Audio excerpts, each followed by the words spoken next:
வணக்கம் சொந்தங்களே. நறுக்கென்று 4 வார்த்தை உங்களுடன் நகுலா சிவநாதன்.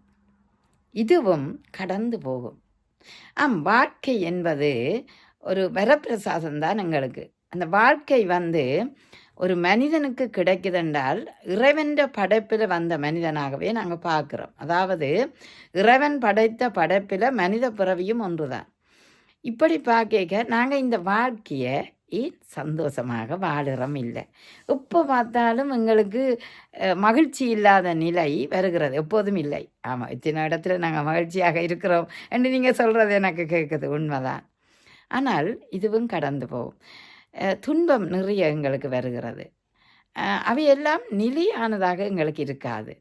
இப்போ கடல் அலை வருகிறது, கடற்கரையில் நீங்கள் நின்றீங்கன்னா கடல் அலை வருகிறது, காலை எங்களுக்கு தொட்டு விட்டு மீண்டும் அது கடலுக்குள் திரும்பி போகிறது.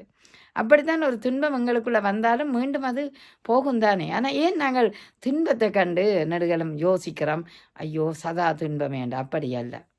சைக்கிள் சில்லை நீங்கள் ஒரு முறை உற்று நோக்குங்கள். ஓடும்போது கீழுள்ள சில்லு மேலே வரும், மேலுள்ள சில்லு கீழே வரும், மேலுள்ள சில்லு கீழே வரும். அப்படித்தானே வாழ்க்கையும். அதாவது இரவு பகல் வருவது போல, இன்ப துன்பம் வருவது போல எங்களுக்கு வாழ்க்கையும் அப்படித்தான். இதுவும் கடந்து போகும். சில நேரம் அந்த நேரத்தில் கொந்தளிப்பு, கோபம் ஒரு செயல்பாட்டால் உருவாகலாம். ஆனால் சற்று 2 அல்லது 3 நாட்கள் கடந்து விட்டால் இதுவும் கடந்து போகும் என்று நாங்கள் நினைத்து கொள்ள வேணும் தானே. அப்படி நினைத்து கொண்டோம்னா எங்களோட வாழ்க்கை சுவாரஸ்யமாகத்தான் இருக்கும். பாருங்கள், பூக்கின்ற ஒவ்வொரு பூக்களும் அந்த மரத்தில் நிலையாகவா நிற்கின்றன? இல்லையே. எத்தனையோ பூக்கள் கீழே விழுந்து வாடிவிடும். ஒரு நாள் வாழ்க்கைக்கு தான் ஏங்கும். ஒரு ஈசலை பாருங்கள், அது ஒரு நாள் வாழ்க்கை தான். ஆனால் மனிதன் 75 வயசு, 100 வயசு, 100 கடந்தும் வாழுகிறான் என்றால் அவனுடைய உறுதியான இலக்கோட பயணிக்கிற வாழ்க்கை நிலைக்கும். ஆனால் நிலையாது என்றும் நாங்கள் சொல்ல முடியாது. ஆனால் மனித வாழ்க்கை ஒரு குறிப்பிட்ட நூற்றாண்டை கடந்தவுடன் அங்கு முடிவடைந்து விடுவது உண்மைதான். முதுமை தாளாட்டுவதும் உண்மை.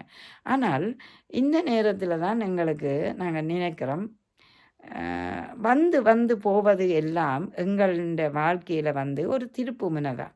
அப்படி வராவிட்டாலுமே திருப்பு முனை இருக்காது. பாருங்கள், தோல்வி கூட எங்களுக்கு வருகுது, அதுவும் ஒரு திருப்பு முனை தான். நீங்கள் ஒவ்வொரு முறையும் ஃபெயில் விட்டு கொண்டிருக்கிற ஒரு பரீட்சையில் நீங்கள் பார்த்தீங்கன்னா, மாணவரை சரி பிள்ளைகள் சரி, ஒரு பரீட்சையில் தோல்வி அடைந்து கொண்டு போனால் உங்களுக்கு சதா கவலையாக இருக்கும். ஆனால் தொடர்ந்து அந்த தோல்வி ஏன் வருகுதுன்னு சிந்திக்காத வரையில் தோல்வியாகவே போய்விடும். ஆனால் சிந்தித்தவென்றால் எங்களுக்கு அங்கே ஒரு திருப்பு முனை வருகுது. அப்போ தோல்வி வரைக்க தான் வெற்றியை பற்றின ஒரு நினைப்பு எங்களுக்கு வருகிறது. அப்போ அந்த தோல்வியும் கடந்து போகும். எதுவுமே கடந்து தான் போகிறது. ஏனென்றால் இன்றைக்கு நிகழ்காலம் சாத்தியமில்லை, இறந்த காலம் இறந்தது தான். எதிர்காலம் சாத்தியம் என்று எதிர்காலத்தை நோக்கி நகர்கின்ற அந்த நிகழ்காலத்தில் தான் எங்களோட வாழ்க்கை இருக்கிறது. அந்த காலத்தில் வாழுங்கள். அதை விட்டு வாழாமல் நீங்கள் இருக்காதீர்கள். வாழ்க்கை என்றா என்ன என்ற ஒரு கேள்வி இருக்குது. ஏன் நாங்கள் சாப்பாடு சாப்பிட்டு நன்றாக வாழுகிறோம் என்று நீங்கள் சொல்கிறீர்கள். ஆனால் உங்களோட மனதில் ஒரு மகிழ்ச்சி, ஒரு துடிப்பு, ஒரு உணர்தல் இருக்கான்னு கேட்டால் சில நேரம் எனக்கு இவ்வளோ உழைச்சும் ஒன்றும் இல்லையே என்று சொல்லுவீங்க. பலர் அப்படி சொல்வதை காரணம். ஆதலால் எதுவும் நிரந்தரம் இல்லை. உங்களுக்கு இந்த மாதம் வருமானம் இவ்வளோ வேண்டாம், சில நேரம் அடுத்த மாதம் இன்னும் இரட்டிப்பாக கிடைக்கக்கூடிய வாய்ப்பு இருக்குது. அது உங்கள் முயற்சியில் தான் தங்கியுள்ளது. ஆகவே எதுவும் நிரந்தரம் இல்லை. ஆனால் நிரந்தரமாக்குறதுக்கான எதிர்கால வாழ்க்கையை நோக்கி நீங்கள் நகர வேணும் என்பதற்காகத்தான் அந்த காலம் உங்களுக்கு அவகாசம் தருகிறது. எனவே காலங்கள் எப்போதும் நன்மைதான் செய்யும். எதுவும் தீது நன்றும் பிறர் தரவரா. நான் தானே அந்த நன்மையின் தீன்மையும் அனுபவிக்க வேணும். ஆதலால் நாங்கள் நிச்சயம் ஒரு துளி, ஒரு மணிப்பொழுது அல்லது ஒரு நிமிடங்கள், ஒரு செகண்டுகள் அத்தனையும் உனக்காகத்தான் காத்திருக்குது. நீங்கள் அவற்றை லபக்கண்டு பிடித்து கொண்டு மன மகிழ்ச்சியோடு வாழுங்கள். நிச்சயம் அந்த வாழ்க்கை மகிழ்ச்சியாக இல்லை, சுதந்திரமாகவும் இருக்கும். உதாரணமாக மரங்களை பார்க்கும்போது எப்போதுமே நினைத்து கொள்வேன், அவை தானாக சண்டையிட்டு கொள்ளவில்லை. தானாகவே அமைதியாக இருந்து அமைதியாகவே செழித்து வளரும். அதுபோலத்தான் நீங்களும். அதுக்காக மனிதன் அமைதியாக இருக்க முடியாது. ஏனென்று கேட்டால் அவனுக்கு முன்னேற்றம் என்ற ஏணியில் ஏற வேணும் என்றால் முயற்சி இருக்க வேணும். அதை நோக்கி வீறு நடபடணும். அதில் ஒரு உயர்ச்சி காண வேணும். இப்படியே தான் இருக்க வேணும். இயங்கிக் கொண்டு இருக்க வேண்டும்.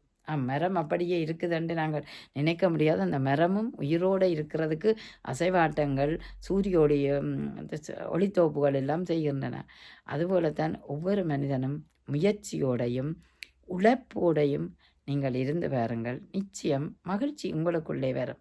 ஏனென்றால் உழைக்கும் போது பொருளாதாரம் உங்களுக்கு வருகின்றது. அந்த பொருளாதாரத்தில் நீங்கள் உயர்ந்து கொள்ளக்கூடிய வாய்ப்பு இருக்குது. எனவே முயன்றுதான் இந்த வாழ்க்கையை பார்ப்போமா, இதுவும் கடந்து போகும், இல்லை இதுவும் முயற்சியோடு கடந்து போகும் என்று எண்ணுவோம். நன்றி, வணக்கம்.